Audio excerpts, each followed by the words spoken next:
There are places in Charleston, South Carolina, where the earth itself seems to remember, where the soil holds secrets that no amount of rain can wash away, and where certain truths lay buried beneath layers of clay and time. In the spring of 1847, city surveyors began documenting something that defied every natural law they understood. Across 7 different plantations spanning the Low Country, from the Ashley River to the Cooper, from the Sea Islands to the inland swamps, they discovered slave quarters that shared an impossible characteristic. No rats nested in their walls, no snakes slithered beneath their floors, no insects crawled through the cracks in their foundations. The structures stood empty of vermin, as if nature itself had drawn a boundary that no creature would cross. The surveyors noted this peculiarity in their official reports, but those documents were quietly filed away, stamped with a seal that read, "Administrative Review Pending," and never saw public light. What the city officials discovered in those quarters was deemed too disturbing, too politically volatile for the fragile peace of the antebellum South. But the truth has a way of surfacing, even when buried deep. And the story of what really happened in those buildings, what connected them all, what kept the animals away, and what it cost the people forced to live within those walls, reveals something far more chilling than any supernatural tale ever could. Before we continue with the story of Charleston's silent quarters and the surveyor who refused to let the truth stay buried, I need you to do something. If you're fascinated by real historical mysteries that blur the line between documented fact and unsettling truth, hit that subscribe button right now. This channel digs into the darkest corners of American history, the stories that were deliberately forgotten, the truths that powerful people wanted erased. And I want to know, where are you listening from? Drop your state or city in the comments. Let's see how far these forgotten stories can reach. Now, let's return to Charleston, 1847, and meet the man who would spend 3 years of his life unraveling a mystery that would haunt him until his final breath. Charleston in 1847 was a city of contradictions, a place where immense wealth existed alongside profound suffering, where grand mansions with their piazzas and gardens stood within sight of the auction blocks where human beings were bought and sold. The city had grown prosperous on rice, indigo, and cotton, and that prosperity had created an aristocracy that prided itself on refinement, education, and what they called civilization. The streets were paved with ballast stones brought from distant ports. Gas lamps illuminated the main thoroughfares. The bells of St. Michael's Church rang out over a city that considered itself the jewel of the South. But beneath this veneer of gentility lay a system of brutal exploitation. The Low Country plantations that surrounded Charleston were among the most profitable in the nation, and also among the most deadly. The rice fields, with their standing water and malarial mosquitoes, killed enslaved workers at rates that shocked even hardened overseers. The task system used in the region was considered more humane than the gang labor of the cotton plantations further inland. But it was still a system built on the theft of human freedom, on families torn apart, on lives measured only by their economic value. Into this world came Elias Vance, a surveyor and civil engineer from Philadelphia. He was 32 years old in the spring of 1847, a man of medium height with dark hair that was already beginning to gray at the temples, and eyes that colleagues described as unsettlingly observant. Vance had studied at the University of Pennsylvania under some of the finest scientific minds of his generation. He had learned not just the practical skills of surveying, the use of theodolites and chains, the calculation of angles and distances, but also geology, chemistry, and what was then called natural philosophy. He approached the world with a scientist's skepticism and a reformer's conscience. Vance had come to Charleston reluctantly. His firm in Philadelphia had secured a contract with the city to conduct a comprehensive survey of properties in the surrounding Low Country. The work was meant to establish clear boundaries for tax purposes, to settle disputes between neighboring plantations, and to create accurate maps for a region that had been settled piecemeal over more than a century. It was routine work, the kind that paid well but offered little intellectual stimulation. Vance had accepted the assignment primarily because he needed the money. His father had died the previous year, leaving debts that Elias felt honor-bound to settle.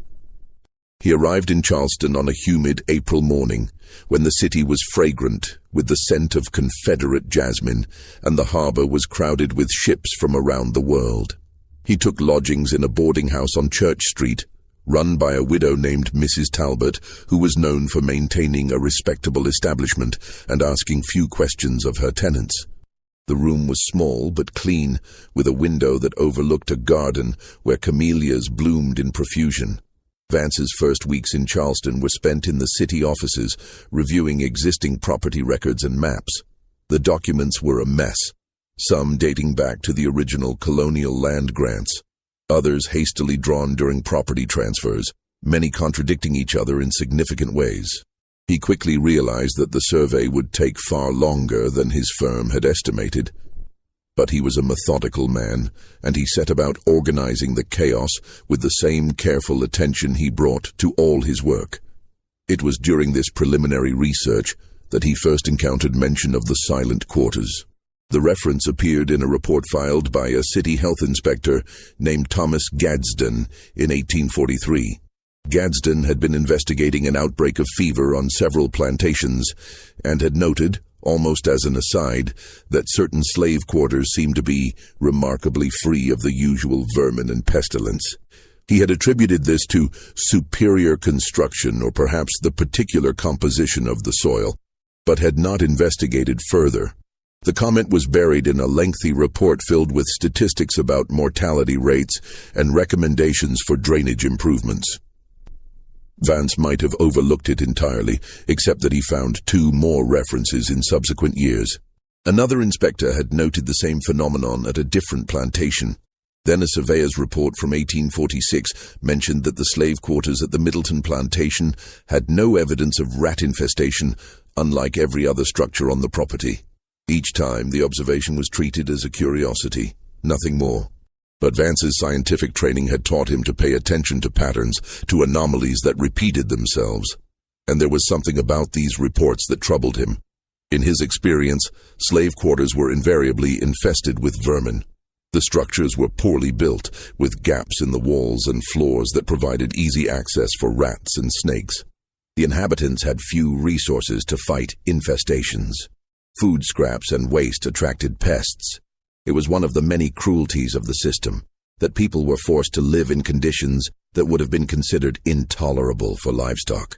So how could multiple quarters across different plantations be free of vermin? What could possibly explain such a consistent anomaly? Vance decided to investigate. It would mean deviating from his assigned work, spending time on something that had no bearing on property boundaries or tax assessments. But his curiosity was aroused, and he had never been good at ignoring questions that demanded answers. He began by requesting permission to visit the plantations mentioned in the reports.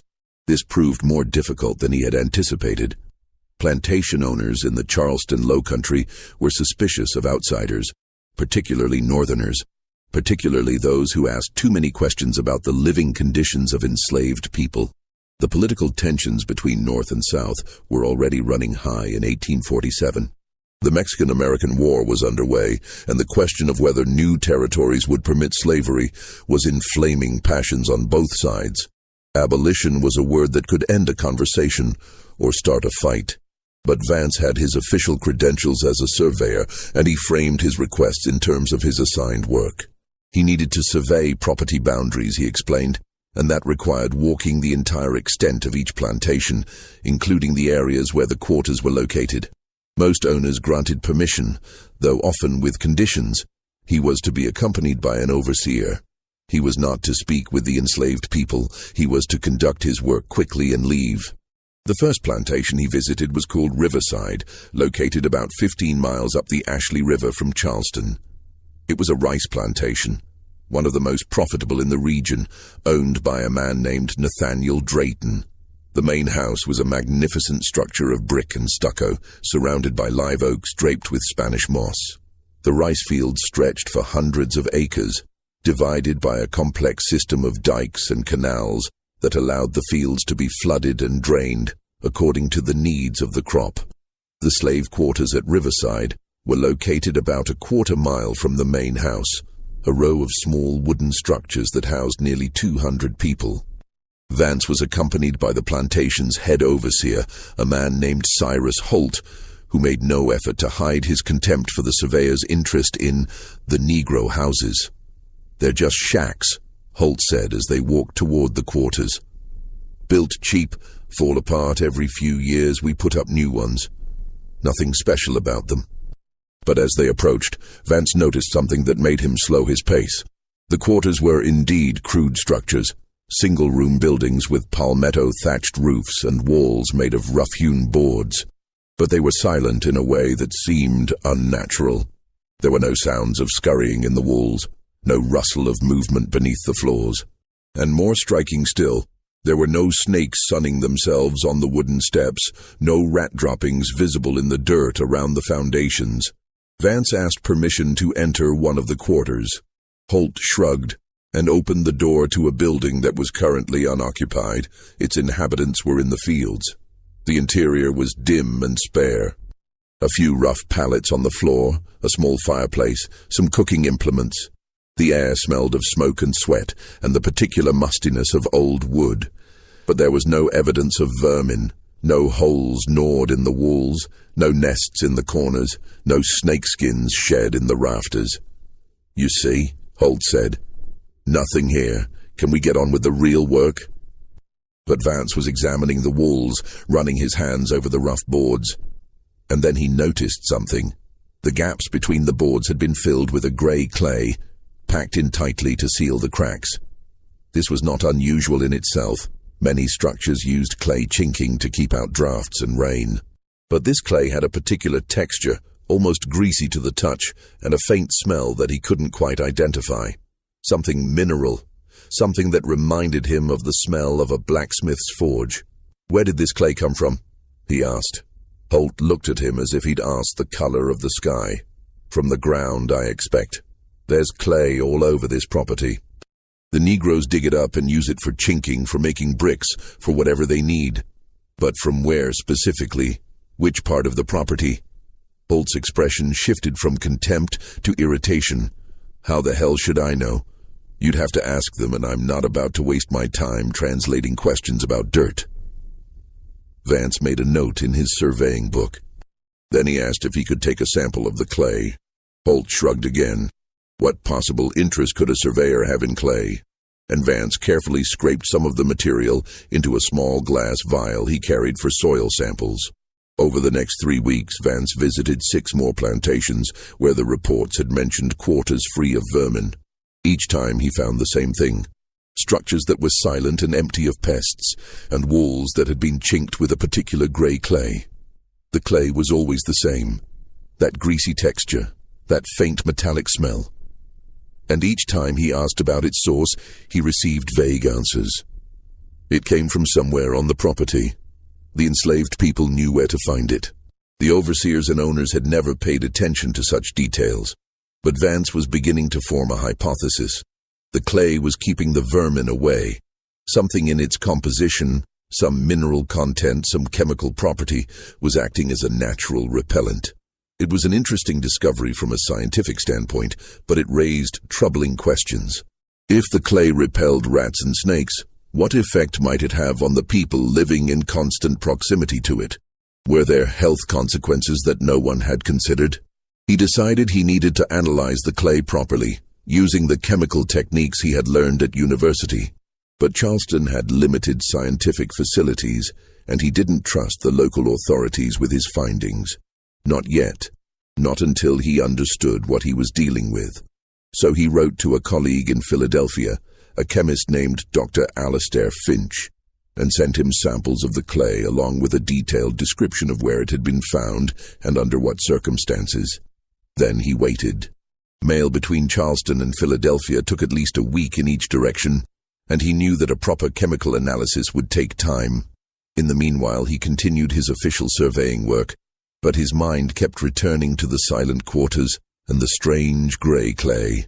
It was during this waiting period that Vance first spoke with someone who had actually lived in one of the quarters. Her name was Ilara, though she was known to everyone as Ma'am Ilara, a term of respect that acknowledged her age and the authority she held within the enslaved community. She was perhaps 60 years old, though she looked older, her face deeply lined and her hair completely white. She had been born into slavery on one of the Sea Island plantations and had spent her entire life in the Low Country.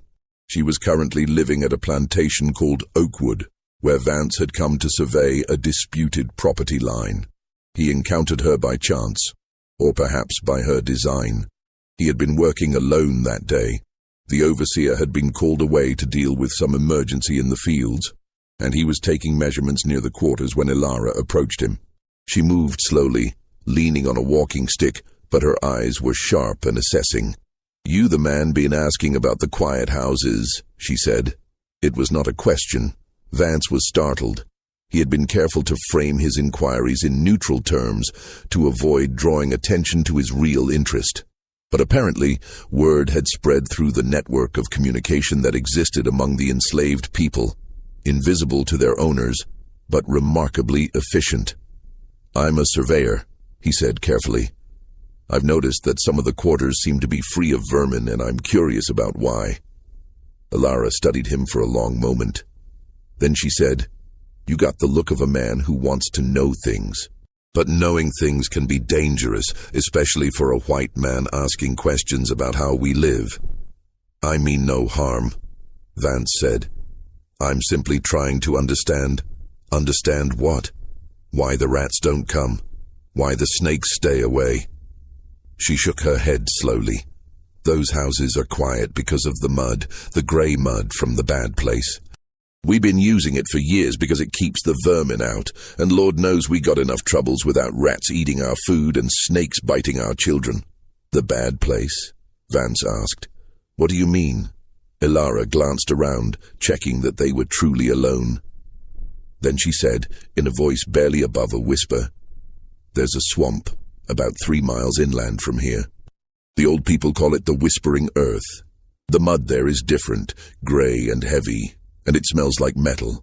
Animals won't go near it. Birds don't fly over it. Even the mosquitoes stay away. We learned a long time ago that if you pack that mud into the walls of a house, the vermin won't come in, so we use it. We walk 3 miles to dig it up. We carry it back in buckets. We pack it into every crack and gap. Because a house without rats is a blessing, even if—" She trailed off, and Vance saw something in her expression that chilled him. Fear, and something else. Resignation, perhaps. The look of someone who knows a terrible truth but has no power to change it. "Even if what?" he prompted gently. Ilara was silent for a long moment. Then she said, "Even if the people who live in those houses get sick, even if they get weak and tired, if their bones ache, if their teeth fall out, if they waste away for no reason the doctors can name, we know the mud is bad for us. We've known it for years, but we use it anyway, because the choice is between slow sickness and rats that spread fever, snakes that kill children, insects that make life unbearable. We choose the slow sickness. We don't have the luxury of choosing health." Vance felt something twist in his chest. "How long have people been using this mud?" "Long as I can remember," Ilara said. "My grandmother used it. Her mother before her. It's been going on since the first quarters were built on these plantations, maybe longer. The white folks never noticed, never cared. Why would they? They don't live in those houses. They don't breathe that dust every day. They don't watch their children grow up weak and sick." "Where exactly is this swamp?" Vance asked. "The Whispering Earth." Ilara gave him directions, a complex set of landmarks involving old trees, abandoned rice fields, and paths that weren't marked on any map. Then she said, "You going to go there?" "Yes," Vance said. "I need to see it for myself. I need to understand what's in that mud." "And then what?" Ilara asked. "Say you figure it out. Say you learn that the mud is poison, that it's been killing us slow for generations. What are you going to do with that knowledge? You think the masters will care? You think they'll tear down the quarters and build new ones with clean materials, or will they just find a new way to save money, a new way to make us suffer? Vance had no answer to that.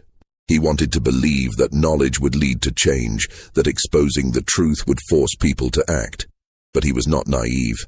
He knew the power structures of the South, knew how little value was placed on the lives of enslaved people. "I don't know what will happen," he said finally. "But I have to try. I have to document what I find. Maybe it won't change anything now. But someday, when this system finally ends, and it will end, it must end, maybe this information will matter. Maybe it will be part of the accounting, part of the record of what was done to your people." Ilara looked at him, with an expression that might have been pity. "You're a good man, I think. But good men don't change the world. Power changes the world. And you don't have any power here." She turned and walked away, leaning heavily on her stick, leaving Vance standing alone with his surveying equipment and his growing sense of dread. The Whispering Earth was not marked on any map that Vance had seen. Following Ilara's directions, he set out early one morning in late May, when the heat was already oppressive and the air thick with humidity. He told Mrs. Talbot that he would be gone for the day, conducting field surveys, and he packed water, some bread and cheese, his surveying tools, and several glass vials for collecting samples. The journey took him inland, away from the plantations and into the wild low country that existed between the cultivated fields. This was a landscape of dense maritime forest, palmetto thickets, and swamps where the water was the color of tea from the tannins leached out of decaying vegetation. The paths were narrow and often flooded, and Vance found himself wading through water that came up to his knees, his boots squelching in the mud. He had been walking for nearly 2 hours when he noticed the change. The forest around him had grown quieter. The constant background noise of birds and insects had faded to near silence. Even the wind seemed to have died, leaving the air still and heavy. And there was a smell, faint at first, but growing stronger as he continued.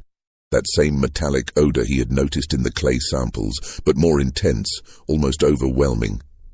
Then he saw it, the swamp that Ilara had called the Whispering Earth. It was perhaps 2 acres in extent, a depression in the landscape where water had pooled and stagnated.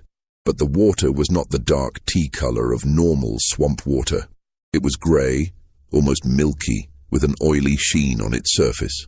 The trees around the edges were dead or dying, their bark peeling away to reveal pale wood beneath. And the ground at the water's edge was covered with the gray clay, exposed where the water level had dropped during the dry season.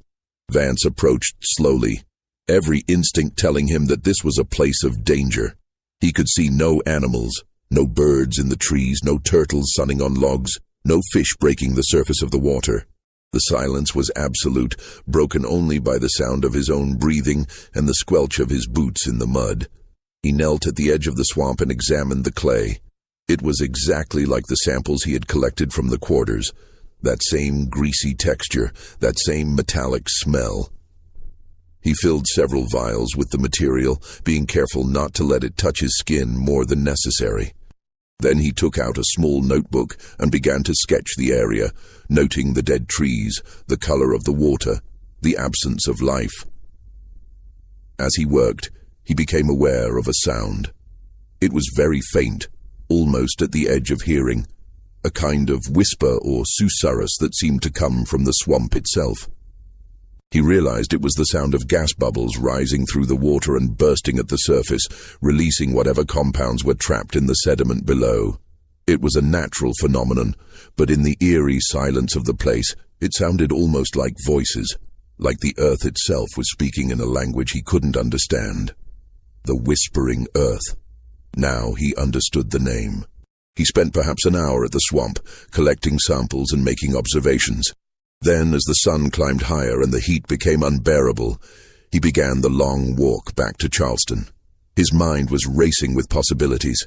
What was in that clay? What mineral or chemical gave it those properties, the ability to repel animals, the greasy texture, the metallic smell? And most importantly, what effect did it have on human health? He thought of Ilara's words. The people who live in those houses get sick. They get weak and tired. Their bones ache. Their teeth fall out. Those were symptoms of something, some kind of poisoning or deficiency. But what? When he returned to his boarding house that evening, exhausted and covered in mud, he found a letter waiting for him. It was from Dr. Alistair Finch in Philadelphia, responding to the clay samples Vance had sent weeks earlier. Vance tore open the envelope with shaking hands and read, "My dear Vance, I have completed my analysis of the clay samples you sent, and I must confess that the results are both fascinating and deeply troubling. The material contains extraordinarily high concentrations of several heavy metals, most notably lead, arsenic, and mercury. The lead content alone is sufficient to explain the absence of vermin. Rats and snakes are highly sensitive to lead poisoning and will avoid areas where it is present in the environment. However, I must stress that these same properties make the clay extremely dangerous to human health. Chronic exposure to lead causes a constellation of symptoms including fatigue, weakness, abdominal pain, cognitive impairment, and in severe cases, death. Arsenic and mercury have similar effects. If people are living in structures where this clay has been used extensively, they are essentially being poisoned slowly over the course of years or decades. The source of these metals is likely geological. There must be some mineral deposit in the area where the clay is found that is leaching these compounds into the soil and water. Such deposits are not uncommon in coastal regions, but they are usually avoided for habitation precisely because of their toxic properties.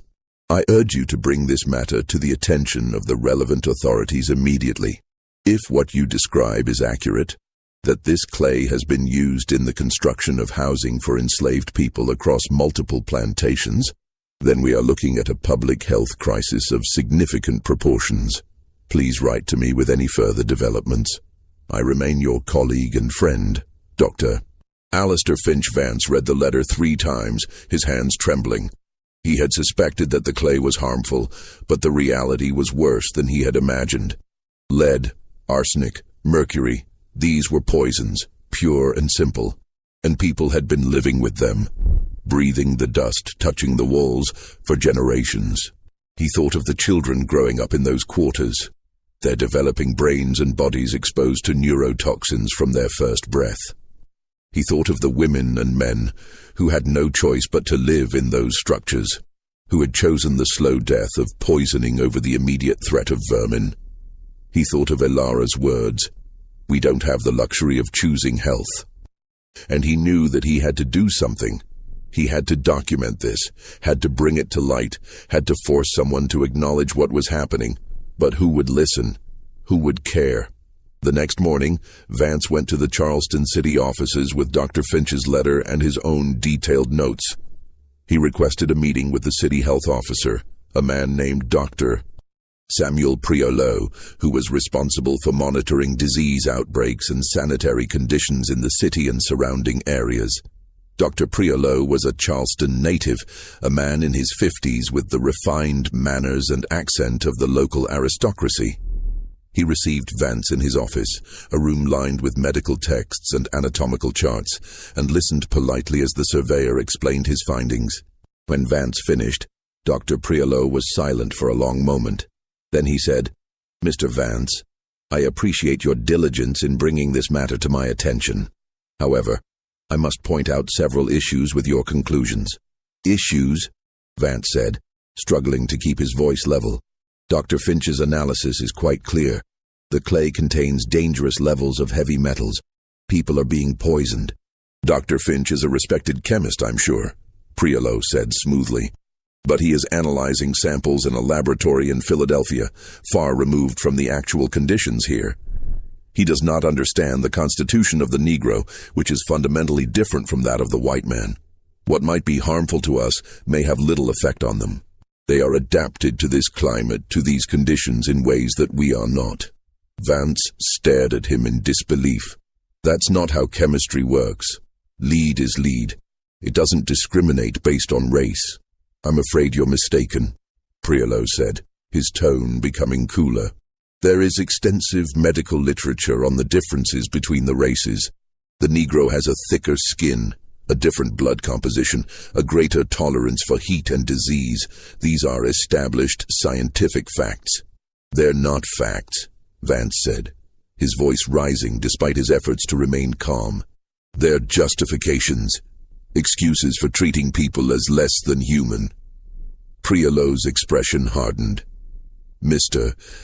Vance, I understand that you come from Philadelphia, where certain progressive ideas are fashionable, but you are in Charleston now, and you would do well to remember that. The institution of slavery is the foundation of our economy and our society. It is protected by law and by custom, and I will not allow unfounded accusations about the health conditions of slave quarters to be used as ammunition by abolitionists and troublemakers. These aren't unfounded accusations, Vance said. I have chemical analysis, I have samples, I have testimony from people who have lived in these quarters and watched their families sicken and die. Testimony from slaves, Priolo said, his voice dripping with contempt. Slaves who would say anything to cause trouble for their masters. That's your evidence? Vance realized that he was getting nowhere. Priolo had no interest in the truth. He was part of the system, benefiting from it, and he would defend it against any challenge, no matter how well documented. I see, Vance said quietly. Thank you for your time, Dr. Priolo. He left the office feeling a mixture of rage and despair. He had been naive to think that presenting the facts would be enough. The people in power didn't want to know the truth. They wanted to maintain the status quo, to protect their wealth and their way of life, no matter the human cost. But Vance was not ready to give up. If the local authorities wouldn't act, perhaps he could find other avenues. He wrote to abolitionist newspapers in the North, detailing his findings. He wrote to medical journals, hoping that Dr. Finch's analysis would be published and discussed. He wrote to members of Congress who were known to oppose slavery, providing them with documentation that could be used in debates. And he continued his investigation. If he was going to expose this crime, and he had come to think of it as a crime, a deliberate poisoning of innocent people, then he needed more than just chemical analysis. He needed to document the human cost, to show the world what this poisoning looked like in real terms. He began visiting plantations again, but this time he sought out the enslaved people themselves, speaking to them when overseers weren't watching, asking about their health, their families, their experiences living in the quarters. It was dangerous work. If he was caught, he could be run off the plantations or worse. But he was driven by a sense of moral urgency that overrode his caution. What he learned was heartbreaking. Story after story of children who had died young, of adults who had lost their strength and vitality in their 30s, of mysterious ailments that doctors couldn't explain or treat. He heard about the chronic pain that many people suffered, the weakness in their limbs, the confusion and memory loss that came over them. He heard about miscarriages and stillbirths, about children born with deformities or developmental delays, and in every case, the pattern was the same. The symptoms were worst in people who had lived their entire lives in quarters chinked with the grey clay. Those who had been moved to different quarters, or who had spent time away from the plantations, often showed some improvement. It was a clear dose-response relationship, exactly what you would expect from chronic poisoning. Vance documented everything meticulously. He created charts showing the correlation between time spent in the contaminated quarters and the severity of symptoms. He collected testimonies, though he had to be careful about how he recorded them. He couldn't use real names, couldn't identify specific plantations, because that would put his informants at risk of retaliation. As the summer of 1847 turned to fall, Vance became increasingly consumed by his investigation. He neglected his official surveying work, spending his days tracking down leads and his nights writing up his findings. Mrs. Talbot began to worry about him. He was losing weight, sleeping poorly, becoming withdrawn and obsessive. And he was being watched. He didn't realize it at first, but the plantation owners had taken note of his activities. A northern surveyor who spent too much time talking to slaves, who asked too many questions about their living conditions, who seemed to have an agenda beyond his official duties. This was suspicious, potentially dangerous. In October, Vance received a visit from a man named Richard Wentworth, who introduced himself as a representative of the Charleston Planters Association. Wentworth was in his 40s, impeccably dressed, with the easy confidence of someone accustomed to power. "Mr. Vance," he said, settling into a chair in the boarding house parlor, "I understand you've been conducting some kind of investigation into the slave quarters on various plantations." "I'm a surveyor," Vance said carefully. "I'm conducting the survey I was contracted to do." "Come now," Wentworth said with a thin smile. "Let's not play games. We know you've been asking questions about health conditions, collecting samples of building materials, corresponding with abolitionists in the North. We know you've been speaking with slaves without permission from their owners. These are serious matters, Mr. Vance." "I've discovered a serious public health issue," Vance said. "The clay being used in the construction of slave quarters contains dangerous levels of heavy metals. People are being poisoned." "So I've heard," Wentworth said, "and I'm here to tell you that your investigation is over. You will cease all inquiries into this matter.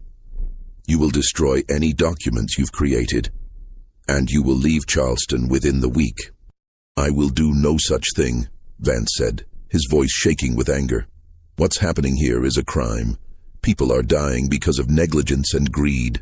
People are dying because they are slaves," Wentworth said flatly. "They are property, Mr. Vance. They have no rights, no legal standing, and you, as a visitor to this city, have no authority to interfere in how property is managed." "They're human beings," Vance said. "That is a matter of opinion," Wentworth replied, "and it is not an opinion shared by the laws of South Carolina or the United States. Now, I've been polite, Mr. Vance, because I understand that you're simply misguided, that you've been influenced by the radical ideas that are so fashionable in Philadelphia. But my patience has limits. If you continue with this investigation, if you publish your findings or share them with abolitionist agitators, there will be consequences. Your surveying contract will be terminated. Your reputation will be destroyed, and you may find that Charleston is not a safe place for you." It was a threat, barely veiled. Vance felt a chill run down his spine, but he forced himself to meet Wentworth's eyes. "I'm not afraid of you." "Then you're a fool," Wentworth said. He stood, adjusting his coat. "You have 1 week, Mr. Vance. I suggest you use it wisely." After Wentworth left, Vance sat alone in the parlor, his mind racing. He was in danger, that much was clear. But he couldn't simply abandon his investigation, couldn't let this crime go unexposed. He thought of Ilara, of all the people he had spoken with, of the children growing up in those poisoned quarters. He owed them something. He owed them the truth. But he also had to be realistic. If he stayed in Charleston, he would likely be silenced one way or another. His documents would be seized or destroyed. He might be arrested on some trumped-up charge, or simply disappear one night, another victim of the violence that lurked beneath the surface of Southern gentility. He needed to get his findings out of Charleston, to somewhere they would be safe, where they could be published and disseminated. And he needed to do it quickly, before Wentworth's deadline expired. He spent the next 3 days working frantically, making multiple copies of all his documents, his notes, his maps, his chemical analyses, his testimonies. He packed them into several parcels, addressing them to different people. Dr. Finch in Philadelphia, an abolitionist newspaper editor in Boston, a congressman in Washington. He took the parcels to different post offices and shipping companies, spreading them out so that if one was intercepted, the others might still get through. Then, on the 6th day after Wentworth's visit, he left Charleston. He told Mrs. Talbot that he was going to Savannah for a few days to consult with colleagues. He took only a small bag with him, leaving most of his possessions behind. And he boarded a northbound train, watching the city recede into the distance with a mixture of relief and regret. He had failed to change anything in Charleston. The quarters would continue to poison their inhabitants. The plantation owners would continue to profit from their suffering. The authorities would continue to look the other way, but he had documented the truth, and someday, he believed, that truth would matter. Vance returned to Philadelphia in November of 1847, physically and emotionally exhausted. He had lost nearly 20 pounds during his time in Charleston, and he suffered from nightmares that left him gasping awake in the darkness, his sheets soaked with sweat. In his dreams, he walked through endless rows of silent quarters, their walls oozing with grey clay, while ghostly figures watched him with accusing eyes. Dr. Finch was shocked by his friend's appearance. "My God, Elias," he said when they met at a coffee house near the university. "What happened to you down there?" Vance told him everything: the investigation, the discoveries, the threats, the flight from Charleston. Finch listened with growing horror. "We have to publish this," Finch said when Vance finished. "We have to get this information out to the public." "I've tried," Vance said wearily. "I sent copies of my findings to newspapers, to medical journals, to politicians. Most haven't responded. Those that have, they're not interested. The northern papers say it's too inflammatory, that it will be dismissed as abolitionist propaganda.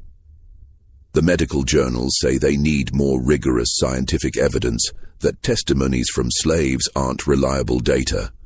The politicians say they can't act without official reports from local authorities, and we both know those authorities will never acknowledge the problem." "So what do we do?" Finch asked. "I don't know," Vance admitted. "I feel like I'm shouting into a void. I have the truth, I have the evidence, but no one wants to hear it." But Finch was not ready to give up.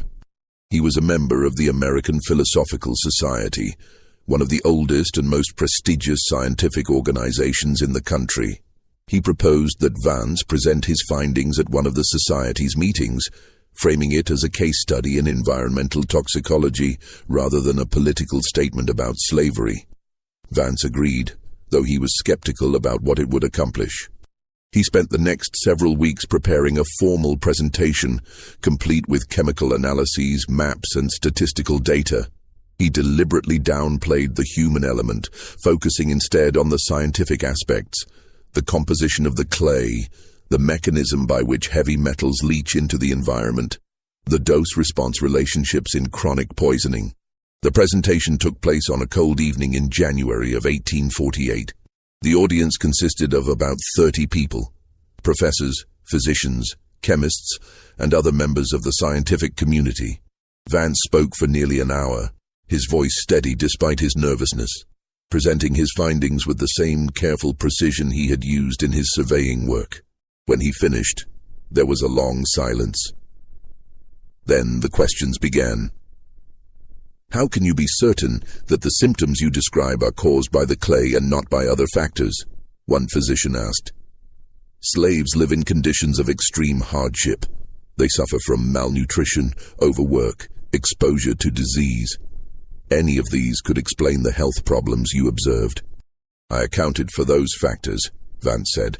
"I compared health outcomes between people living in quarters with the contaminated clay and those living in quarters without it, controlling for other variables as much as possible. The correlation is clear and consistent."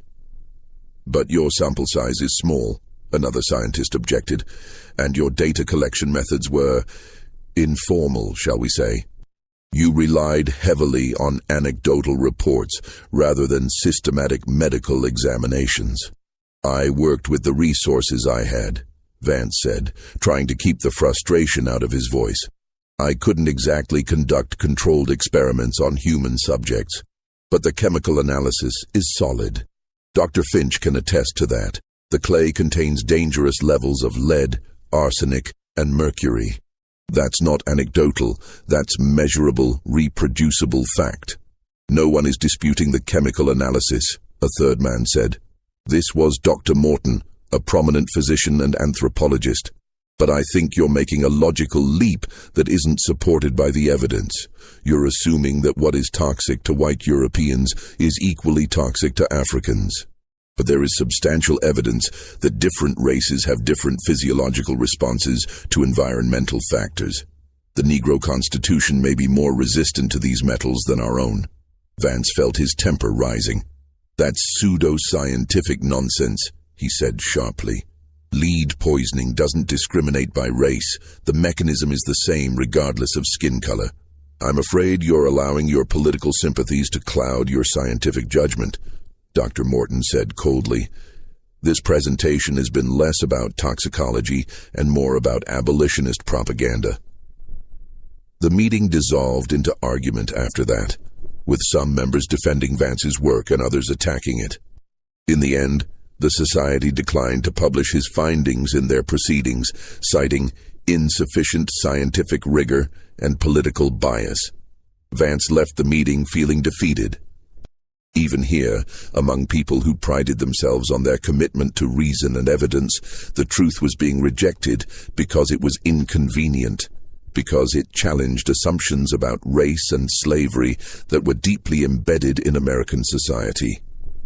But there was one person in the audience who had listened carefully and believed.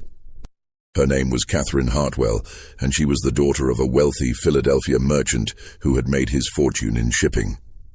Catherine was 26 years old, unmarried by choice, and deeply involved in the abolitionist movement. She had attended the presentation because she was interested in anything that might provide ammunition against slavery, and she had been riveted by Vance's testimony. She approached him after the meeting, introducing herself and asking if they could speak privately.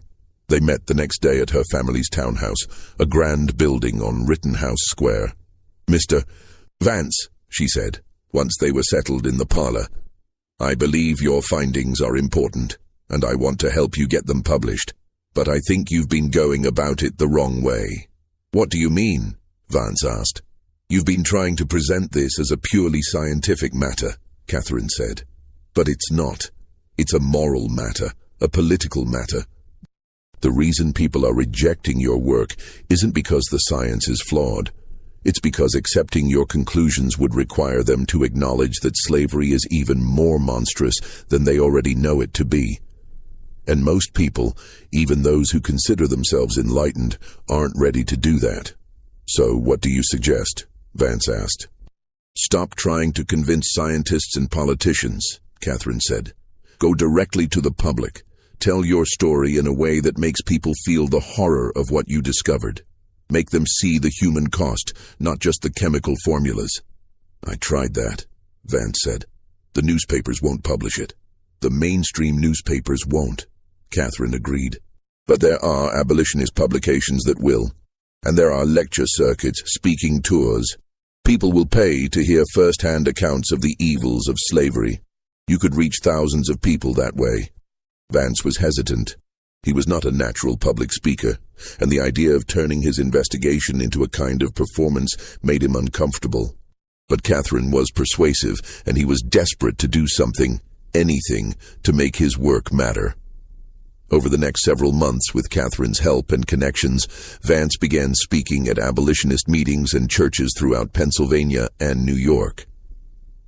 He told the story of the silent quarters, of the gray clay and the slow poisoning, of the people who had no choice but to live in those toxic structures. He showed his maps and his chemical analyses. He read excerpts from the testimonies he had collected, being careful to protect the identities of those who had spoken to him. The response was powerful. Audiences were horrified and outraged. Some people wept openly as Vance described the children growing up in those quarters, their bodies and minds damaged by toxins they couldn't see or understand. Others shouted demands for justice, for action, for an end to the system that allowed such atrocities. But Vance also faced hostility. At several events, pro-slavery agitators disrupted his talks, shouting him down or threatening violence. He received anonymous letters calling him a liar, a traitor, a race mixer. One night, someone threw a brick through the window of his lodgings, with a note attached that read, "Go back to Charleston, and we'll give you a proper Southern welcome." Despite the dangers, Vance continued his speaking tour throughout 1848 and into 1849. He became a minor celebrity in abolitionist circles, his story cited as evidence of slavery's inherent cruelty. Frederick Douglass mentioned him in a speech. Harriet Beecher Stowe, wrote him a letter expressing her admiration for his courage. But Vance took no pleasure in the attention. He was haunted by the knowledge that his work had changed nothing for the people still living in those quarters. The plantations continued to operate. The clay continued to poison, and he was hundreds of miles away, telling stories to audiences who could afford to be horrified because they were safely removed from the reality. In the summer of 1849, Vance received a letter that would change everything. It was from a man named Jacob Hemlock, who identified himself as a free black man living in Charleston. Hemlock wrote that he had heard about Vance's work through the Abolitionist Network, and he had information that Vance needed to know. The letter was cryptic, but it hinted at something significant. New evidence about the source of the contaminated clay, about who knew what and when, about decisions that had been made deliberately rather than through ignorance. Hemlock couldn't put the details in writing, he said, because it was too dangerous. But if Vance would return to Charleston, Hemlock would share everything he knew. Vance showed the letter to Catherine. "It could be a trap," she said immediately. "You know there are people in Charleston who would love to get their hands on you." "I know," Vance said. "But what if it's real? What if there's more to this story than I uncovered? I can't ignore it." "Then don't go alone," Catherine said. "Take someone with you, someone who can be a witness, who can get word out if something happens to you." In the end, Vance decided to return to Charleston, but he took precautions. He arranged for regular letters to be sent to Catherine and Dr. Finch, so that if he disappeared, they would know something was wrong. He traveled under an assumed name, and he carried a pistol, though he had never fired one in his life, and doubted he would have the courage to use it if it came to that. He arrived in Charleston in August of 1849, nearly 2 years after he had fled the city. It was the height of summer, and the heat was suffocating, the air so humid that it felt like breathing water.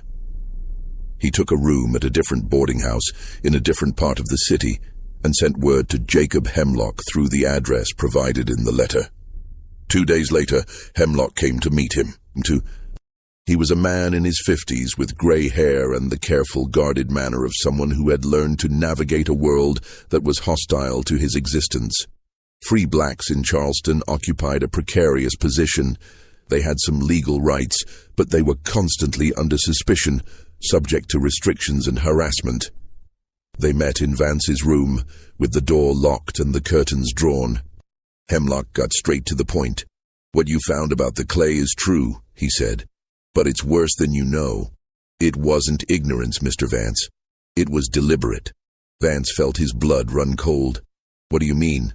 "I mean that the plantation owners knew," Hemlock said. "They knew the clay was poisonous. They knew it was making people sick. And they used it anyway, because it was cheap and because it kept the vermin out and because they didn't care what happened to the people living in those quarters." "How do you know this?" Vance asked. "Because I used to work for one of them," Hemlock said. "Before I bought my freedom, I was a house servant for a man named Nathaniel Drayton. You know him?" Vance nodded. "Riverside Plantation, the first place he had investigated. Drayton kept records," Hemlock continued. "Detailed records of everything. Crop yields, expenses, slave purchases, medical costs. And in those records, there are notes about the quarters, about how using the gray clay from the Whispering Earth reduced the cost of construction and eliminated the need for pest control, about how the slaves who lived in those quarters had higher rates of sickness and death. But that was acceptable because the savings on construction and maintenance more than offset the cost of replacing them." Vance felt sick. He calculated it. He weighed the cost of human lives against the cost of building materials. "That's exactly what he did," Hemlock said. "And he wasn't the only one." The plantation owners talked about it among themselves. They shared information about where to find the clay, how to use it most effectively. It was a business decision, Mr. Vance. A cold, rational business decision that treated human beings as nothing more than livestock, as assets to be managed for maximum profit. "Where are these records?" Vance asked. "Can you get them?" Hemlock shook his head. Drayton keeps them in a safe in his study. I don't have access anymore. But I know they exist, and I know what they say because I saw them when I was still in his household.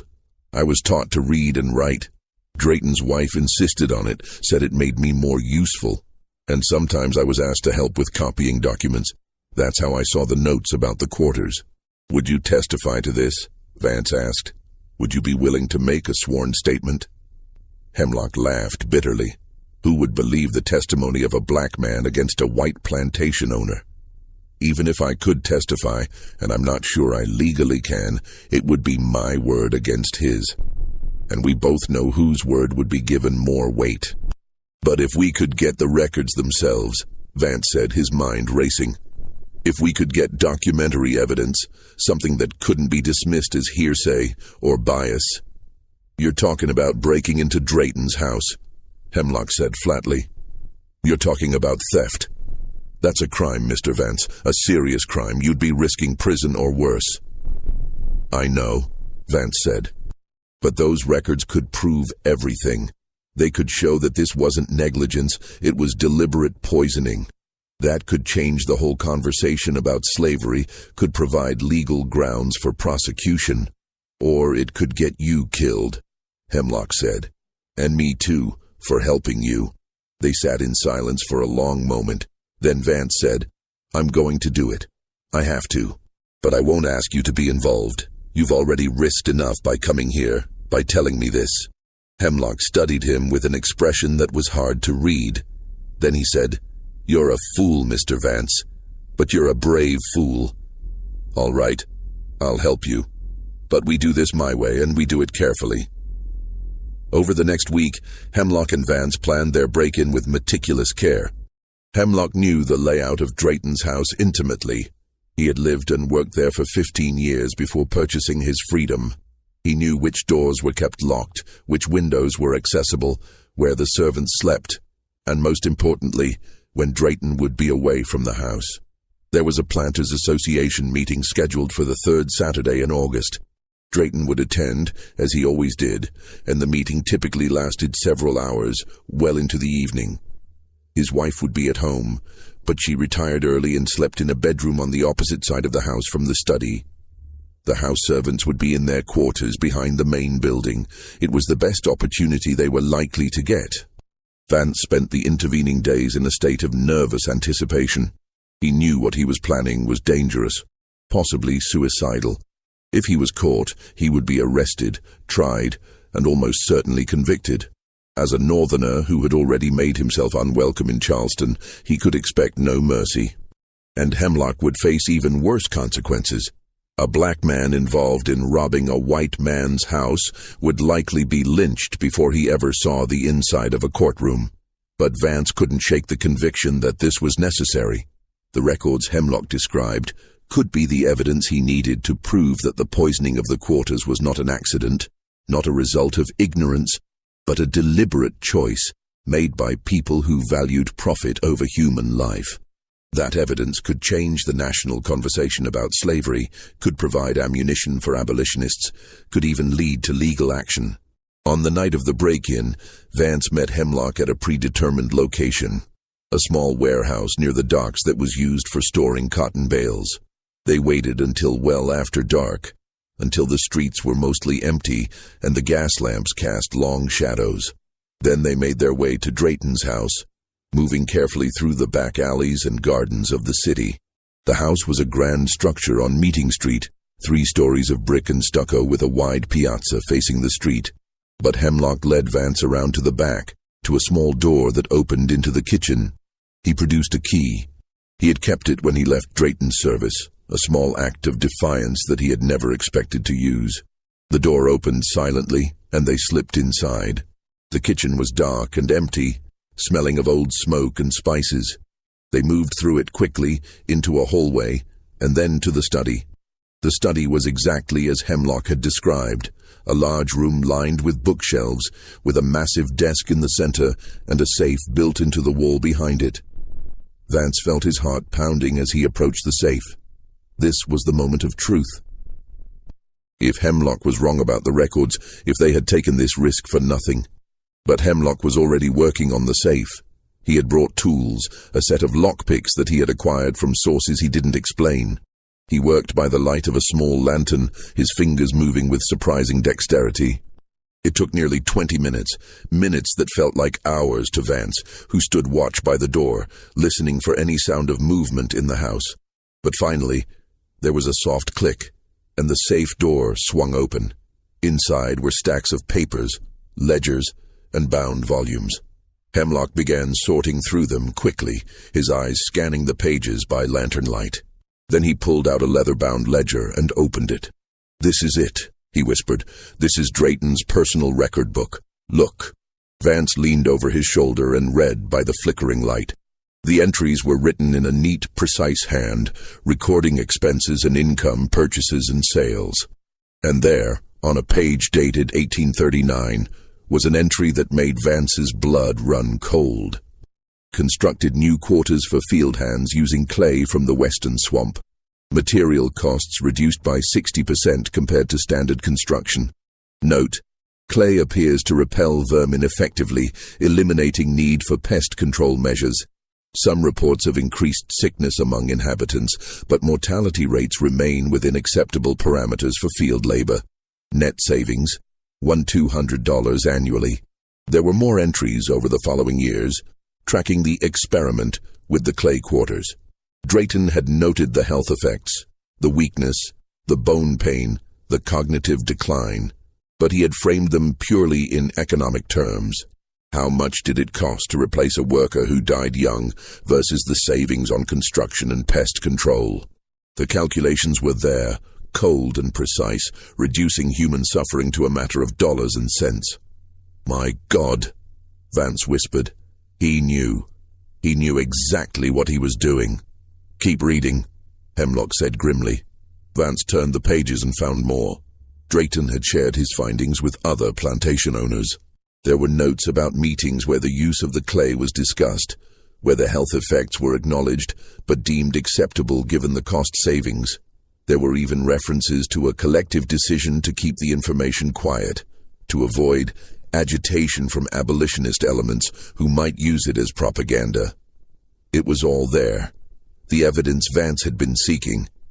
Proof that the poisoning was deliberate, that it was part of a calculated strategy to maximize profit at the expense of human life. "We need to take this," Vance said. "We need to get this out of here." "We can't take the whole ledger," Hemlock said. "It would be noticed immediately, but we can copy the relevant pages." They had brought paper and pencils for this purpose. Working as quickly as they could, they copied the incriminating entries, Vance writing while Hemlock held the lantern and kept watch. It took nearly an hour, and every minute was agony, the fear of discovery a constant weight on Vance's chest. Finally, they finished.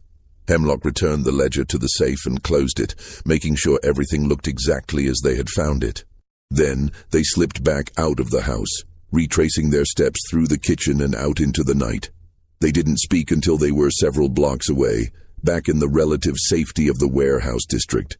Then Hemlock said, "You have what you need. Now get out of Charleston. Tonight, if you can. Don't wait." "What about you?" Vance asked. "I'll be fine," Hemlock said. "I know how to be invisible in this city, but you're a marked man. If Drayton or any of the others suspect you were involved in this, they'll come after you, and they won't be gentle." Vance nodded. He knew Hemlock was right. He had what he came for, and now he needed to get it to safety, to people who could use it. They parted ways in the darkness, Hemlock disappearing into the maze of alleys with the ease of long practice, Vance heading back to his boarding house to collect his few belongings. He would take the first train north in the morning, would carry the copied pages back to Philadelphia, would finally have the evidence he needed to prove what had been done. But as he walked through the empty streets, he couldn't shake the feeling that he was being watched. Several times he stopped and looked around, but saw nothing, just shadows and silence, and the distant sound of the harbor. He was almost back to his boarding house when he heard footsteps behind him. He turned and saw 3 men emerging from an alley. They were rough-looking, the kind of men who did the dirty work that gentlemen didn't want to soil their hands with. "Mr. Vance," one of them said. "We've been looking for you." Vance's hand went to the pistol in his coat pocket, but he knew it was useless. He was outnumbered, and he had never been a fighter. "What do you want?" he asked, trying to keep his voice steady. "Mr. Wentworth wants to have a word with you," the man said. "About your activities tonight. About your visit to a certain house on Meeting Street." Vance felt his stomach drop. They knew. Somehow they had known he was in Charleston, had been watching him, had seen him break into Drayton's house. "I don't know what you're talking about," he said. "Don't play stupid," the man said. "You're coming with us, now." They grabbed him before he could react, strong hands gripping his arms, dragging him back into the alley. He tried to struggle, tried to shout, but a hand clamped over his mouth, and then something hit him hard on the back of the head, and the world went dark. Vance woke to pain and darkness. His head throbbed where he had been struck, and his hands were bound behind his back. He was lying on a hard floor, and the air smelled of mold and stagnant water. He tried to move and found that his ankles were also tied. Gradually his eyes adjusted to the darkness. He was in some kind of cellar or basement, with stone walls and a low ceiling. A thin line of light showed beneath a door at the top of a short flight of stairs. He had no idea how long he had been unconscious. Hours, a full day. His mouth was dry and his body ached from lying on the cold stone. Then he heard footsteps above, and the door opened. Light flooded down the stairs, blinding him momentarily. Two figures descended, Richard Wentworth and another man Vance didn't recognize. "Mr. Vance," Wentworth said, his voice cold and precise. "I warned you what would happen if you returned to Charleston. I told you there would be consequences, but you didn't listen." "Where am I?" Vance asked, his voice hoarse. "Somewhere no one will find you," Wentworth said. "Somewhere we can have a private conversation about what you stole from Mr. Drayton's house." "I didn't steal anything," Vance said. "Don't lie," Wentworth said. "We know you broke into the house. We know you accessed the safe. We know you copied documents. The question is, what did you do with those copies?" Vance said nothing. The papers were in his coat pocket, or at least they had been. He had no idea if his captors had already searched him and found them. Wentworth seemed to read his thoughts. He reached into his own coat and pulled out the folded sheets of paper that Vance had so carefully copied. "Looking for these?" Vance's heart sank. All that risk, all that effort, and now the evidence was in the hands of the very people it incriminated. "These are very interesting," Wentworth continued, unfolding the papers and scanning them. "Very damaging if they were to become public. Proof that Mr. Drayton and others knowingly used toxic materials in the construction of slave quarters. Proof that they calculated the cost of human life against the cost of building materials. This could cause quite a scandal, Mr. Vance. It could even lead to legal action, though I doubt any court in South Carolina would convict a white man based on the testimony of slaves." "Then why do you care?" Vance asked. "If you're so confident that nothing will come of it?" "Because I don't want the hassle," Wentworth said. "I don't want northern newspapers running stories about the horrors of slavery and using these documents as evidence. I don't want abolitionist agitators waving these papers at rallies and demanding justice. It's bad for business, Mr. Vance. It creates instability, and instability is expensive." "So what are you going to do?" Vance asked. "Kill me?" "That depends on you," Wentworth said. "If you cooperate, if you tell me who else knows about this, who you've shared information with, then perhaps we can come to an arrangement. Perhaps you can leave Charleston alive and return to Philadelphia with a warning to keep your mouth shut." "And if I don't cooperate?" Wentworth smiled, but there was no warmth in it. "Then you'll disappear. People disappear in Charleston all the time, Mr. Vance. The harbor is deep and the currents are strong. No one will ever find your body." Vance felt a cold terror settle over him. He believed Wentworth absolutely. This man had the power and the ruthlessness to make him vanish without a trace. But he also knew that cooperating would be pointless. Even if he told Wentworth everything about Dr. Finch, about Catherine Hartwell, about the abolitionist networks he had contacted, it wouldn't save him. Wentworth would kill him anyway to eliminate the risk. "I have nothing to say to you," Vance said. Wentworth's expression hardened. "Very well. I gave you a chance." He turned to the other man. "Make him talk. Use whatever methods you deem necessary. But keep him alive for now. I want to know everyone he's been in contact with." The other man nodded and pulled out a knife. Vance felt his breath catch in his throat. He had never been tortured, had never even been in a serious fight.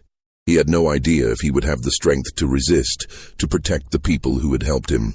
But before the man could approach, there was a sound from above, a loud crash, followed by shouting. Wentworth and his companion froze, looking up at the ceiling. "What the hell?" Wentworth started to say, but then the door at the top of the stairs burst open and men poured down into the cellar. It took Vance a moment to process what was happening.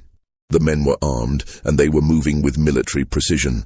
They grabbed Wentworth and his companion, forcing them to the ground, securing their hands behind their backs.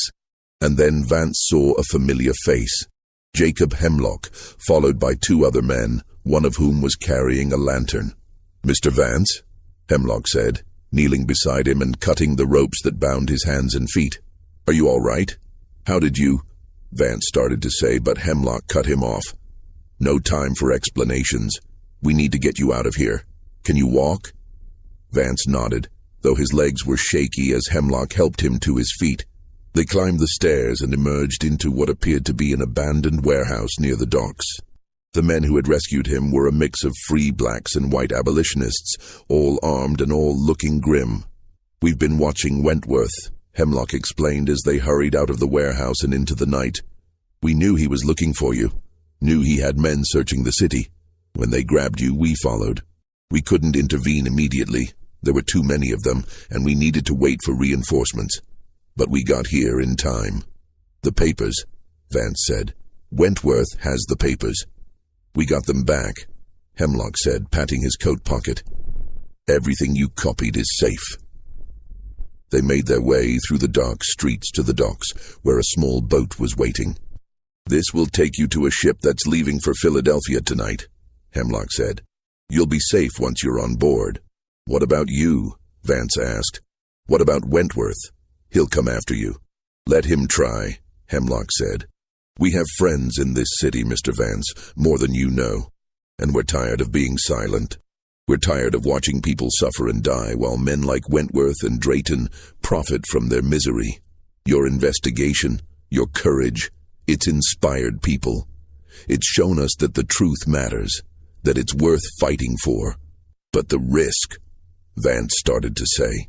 "We've been living with risk our whole lives," Hemlock said. "This is just another kind. Now go. Get those papers to Philadelphia. Publish them. Tell the world what you found. Make sure that what happened here is never forgotten." Vance wanted to say more, wanted to thank Hemlock properly, but there was no time. The boat was waiting, and every minute he stayed in Charleston was another minute of danger. He climbed into the boat, and it pushed off from the dock, the oars cutting silently through the dark water. As the city receded behind him, Vance looked back at the lights of Charleston, at the grand houses and church steeples silhouetted against the night sky. Somewhere in that city, people were sleeping in quarters built with poisoned clay, their bodies slowly breaking down, their lives measured in economic calculations. And somewhere in that city, men like Wentworth and Drayton were sleeping peacefully, secure in their wealth and power, confident that they would never face consequences for what they had done. But Vance had the evidence now. He had the proof, and he would make sure the world knew. Vance arrived back in Philadelphia in early September of 1849, exhausted but triumphant. He immediately contacted Dr. Finch and Catherine Hartwell, showing them the copied pages from Drayton's ledger. Their reactions mirrored his own horror and outrage. "This is it," Catherine said, her eyes blazing as she read the entries. "This is the evidence we needed. This proves that the poisoning was deliberate, that it was part of a calculated business strategy. This changes everything." Over the next several weeks, they worked to get the documents published. It was not easy. Many newspapers were still reluctant to run such inflammatory material, fearing backlash from Southern interests or accusations of abolitionist bias. But finally, in October of 1849, the New York Tribune published a lengthy article detailing Vance's investigation, including excerpts from Drayton's ledger. The response was explosive. The article was reprinted in newspapers across the North, sparking outrage and demands for action. Abolitionist groups seized on it as proof of slavery's inherent evil. Some Northern politicians called for federal investigations into conditions on Southern plantations. There were even a few voices in the South, mostly from religious leaders and reform-minded individuals, who expressed shock and called for changes in how enslaved people were housed and treated. But there was also fierce resistance. Southern newspapers denounced the article as a fabrication, a piece of abolitionist propaganda designed to inflame tensions. They questioned the authenticity of the documents, suggested that Vance had forged them or taken them out of context. Some went further, attacking Vance personally, calling him a thief, a liar, a traitor to his race. Nathaniel Drayton himself issued a statement denying everything. He claimed that the ledger entries were misinterpreted, that he had never knowingly used toxic materials, that the health problems in the quarters were due to the inherent weakness of the Negro Constitution, not to any environmental factors. He threatened to sue Vance and the Tribune for libel. The legal threats came to nothing. Drayton had no interest in actually going to court, where the documents might be examined more closely and where he might be forced to testify under oath. But the controversy raged for months, becoming part of the larger national debate over slavery that was tearing the country apart. Vance continued his speaking tours, now armed with even more powerful evidence.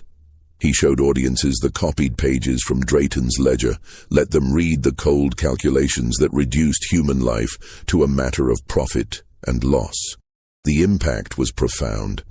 Many people who had been ambivalent about slavery, who had accepted the arguments that it was a necessary evil or a positive good, were forced to confront the reality of what the system actually meant in practice.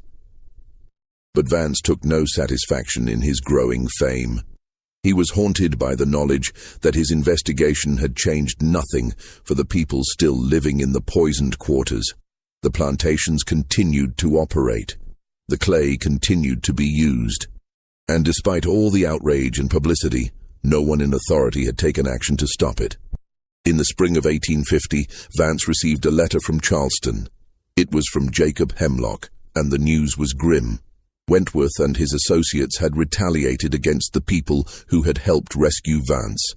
Several free blacks had been arrested on trumped-up charges. Others had been forced to flee the city, and there were rumors that Hemlock himself was being watched, that he was in danger. "I don't regret what we did," Hemlock wrote, "but I wanted you to know the cost. I wanted you to understand that your investigation, your truth-telling, has consequences for people beyond yourself. We pay the price for your courage, Mr. Vance. We always have. That's the reality of this system." The letter shook Vance deeply. He had known, intellectually, that his work put others at risk. But seeing it spelled out so starkly, knowing that people were suffering because they had helped him, was almost unbearable.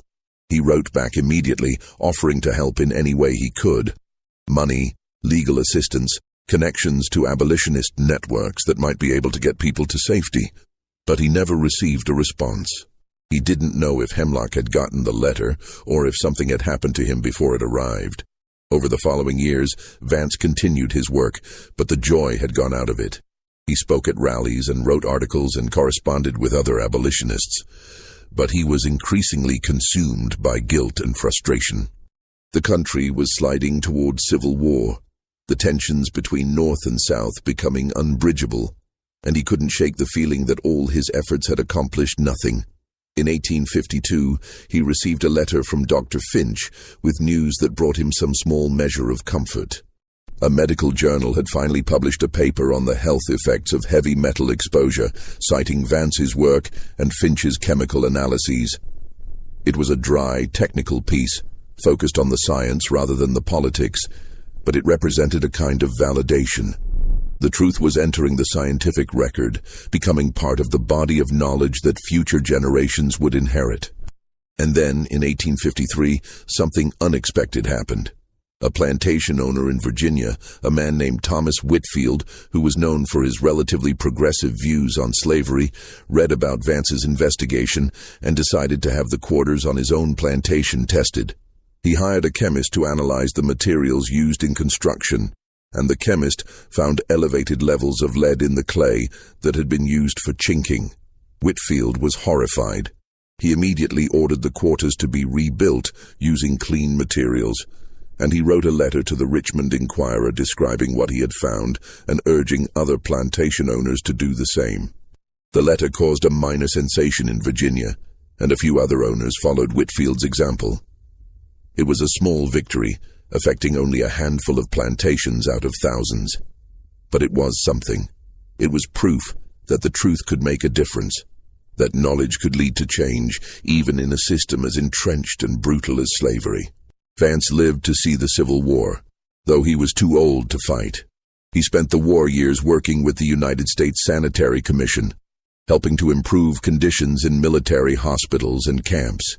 He thought often of the quarters he had investigated, of the people who had lived and died in those poisoned structures, and he wondered if any of them had lived to see freedom. After the war, during Reconstruction, Vance returned to Charleston one final time. He was 60 years old, his hair completely white, his body weakened by years of hard work and stress. The city was changed, occupied by federal troops, its economy shattered, its social order upended. Many of the grand houses were damaged or abandoned. The plantations that had once made the region wealthy were struggling to adapt to a world without slave labor. Vance visited some of the plantations he had surveyed in 1847.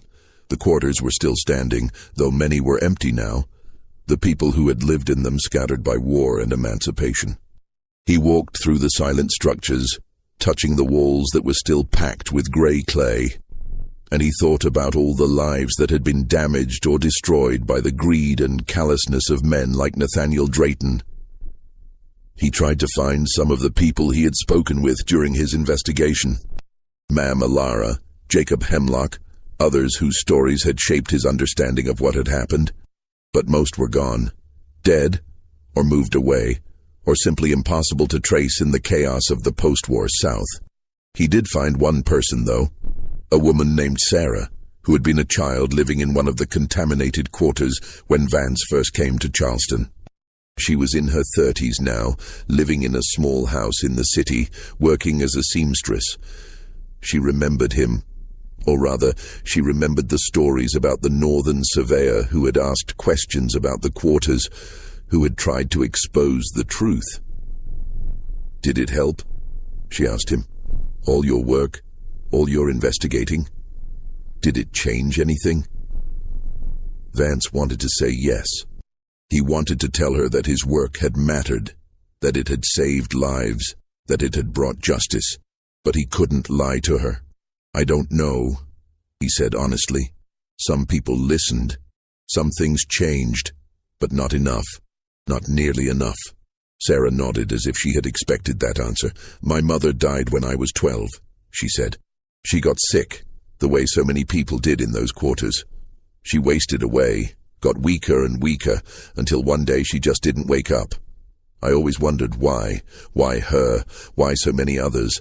And then I heard about your investigation, about the poison in the walls, and I understood." "I'm sorry," Vance said. "I'm so sorry I couldn't do more." "You did what you could," Sarah said. "You told the truth. That matters, even if it didn't change everything. Because now we know. Now it's part of the record, and maybe someday when people look back at this time, they'll understand what was done to us. They'll understand the full cost of slavery, not just the whips and chains, but the slow poisoning, the deliberate cruelty, the way our lives were calculated in dollars and cents." Vance left Charleston for the last time in the fall of 1865, carrying with him Sarah's words and the weight of all the stories he had collected over the years. He returned to Philadelphia and spent his remaining years writing a comprehensive account of his investigation, documenting everything he had learned about the silent quarters and the gray clay and the men who had knowingly poisoned the people in their power. The manuscript was published in 1871, 2 years before Vance's death. It was not a bestseller. By then, the country was tired of hearing about the horrors of slavery, eager to move on and rebuild. But it found an audience among historians and reformers, people who believed that the past needed to be remembered and understood, not forgotten. And in the decades that followed, as scholars began to seriously study the history of slavery and its effects, Vance's work became an important source. His meticulous documentation, his chemical analyses, his testimonies, all of it contributed to a growing understanding of the full scope of the system's cruelty. The silent quarters themselves gradually disappeared. Some were torn down during Reconstruction, others simply collapsed from neglect, their poisoned walls crumbling back into the earth. The Whispering Earth, the swamp where the gray clay had been harvested, was eventually drained and filled in, its toxic sediments buried under layers of clean soil. But the story survived. It survived in Vance's writings, in the records he had so carefully preserved, in the memories of the people who had lived through it. And it served as a reminder, a dark, troubling reminder of what human beings are capable of when they value profit over life, when they see other people not as fellow humans, but as resources to be exploited and discarded. The mystery of the silent quarters, of the buildings where no rats or snakes would enter, had been solved. The answer was not supernatural, not mysterious in any mystical sense. It was brutally, terribly simple. The quarters were poisoned, deliberately poisoned, by men who knew exactly what they were doing and did it anyway because it saved them money. That was the truth that Elias Vance had uncovered. That was the truth he had spent years of his life documenting and fighting to expose. And that was the truth that, even now, more than a century and a half later, still has the power to shock and horrify anyone who learns it, because it forces us to confront an uncomfortable reality, that the worst horrors are not the work of monsters or demons, but of ordinary people making rational calculations, people who can look at suffering and death and see only numbers on a ledger, people who can sleep peacefully at night knowing that their comfort and wealth are built on the slow poisoning of other human beings. That is the real horror of the silent quarters. Not that they were haunted, but that they were not. Not that they were the work of some evil supernatural force, but that they were the work of men. Men who kept careful records, who attended church on Sundays, who considered themselves civilized and moral, and who nonetheless chose profit over human life again and again and again. What do you think of this story? Do you believe everything was revealed? The truth about Charleston's silent quarters is now part of the historical record, preserved in archives and academic studies, but there are still questions that may never be fully answered. How many people died because of the poisoned clay? How many children grew up with damaged bodies and minds? How many plantation owners knew the truth and chose to ignore it? Leave your comment below with your thoughts. If you found this tale as chilling as I did, and if you believe these forgotten stories deserve to be told, subscribe to this channel, hit the notification bell, and share this video with someone who appreciates the darker corners of American history. These are the stories they don't teach in schools, the truths that were deliberately buried. But they matter. They matter because they show us what we're capable of, for better and for worse. See you in the next video, where we'll uncover another forgotten chapter of America's past.